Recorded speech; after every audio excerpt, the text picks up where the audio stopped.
You tear through a messy drawer looking for your sunglasses, give up, and someone points out they're right there. How is it physically possible for your eyes to transmit the exact shape of those lenses, yet your brain completely refuses to see them? We used to think the brain operated like a simple computer. This flowchart illustrates the old neurological assumption. Our eyes sent a perfect, unedited video feed straight to an isolated department in the cortex dedicated entirely to vision.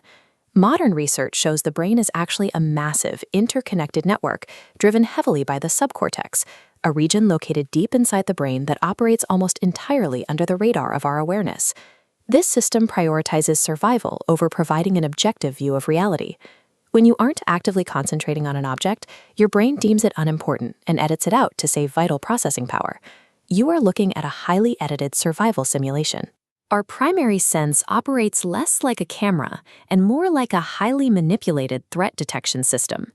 For example, people completely blind from cortex damage can sometimes flawlessly navigate around physical obstacles they cannot actually see. This phenomenon is known as blind sight. While the conscious visual center is broken, the undamaged subcortex is still silently processing visual threats to keep the body safe, operating entirely beneath our conscious awareness. Even without brain damage, your internal state dictates what your eyes register. If you are hungry, your deep brain perceives foods that are red, a specific color indicating high sugar in fruit or dense protein in meat, as significantly brighter and more attractive than their surroundings. Human eyes are subjective survival scanners, constantly calibrating to match our immediate physical and emotional needs. To clearly see how this powerful survival filter dictates our other physical senses, carefully look at this bust of Aristotle. Over 2,000 years ago, he categorized human senses and incorrectly isolated taste from the smell. The powerful cravings you feel for sugar and fat are the brain injecting pleasure into your consciousness.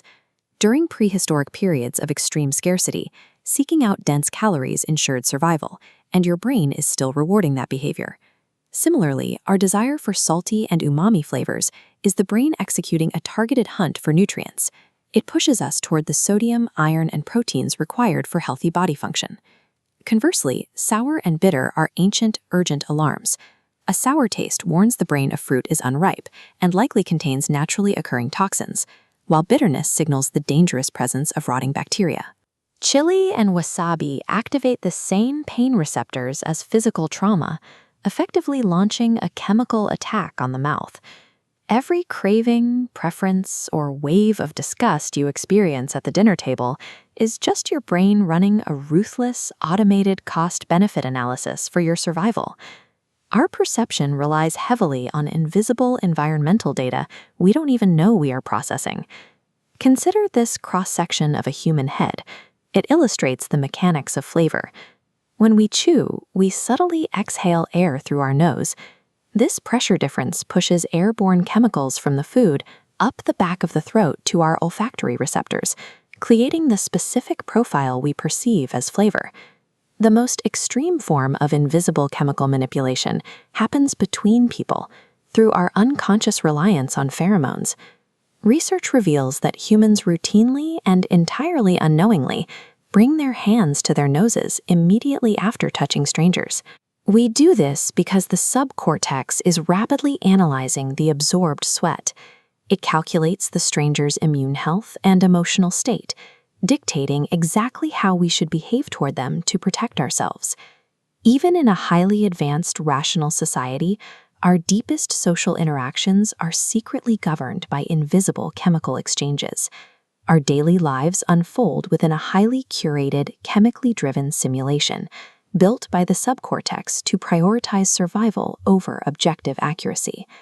Fortunately, the brain is flexible. This neuroplasticity means we aren't permanently tethered to prehistoric instincts that no longer serve us. We can intervene by repeatedly and consciously associating a sugary craving with a repulsive image, like illness. This deliberate association forces the brain to form a new neural shortcut, eventually making the rejection of that food feel as automatic as the original craving. We may never see objective reality, but once we understand the evolutionary survival code running in the background, we finally gain the power to rewrite it.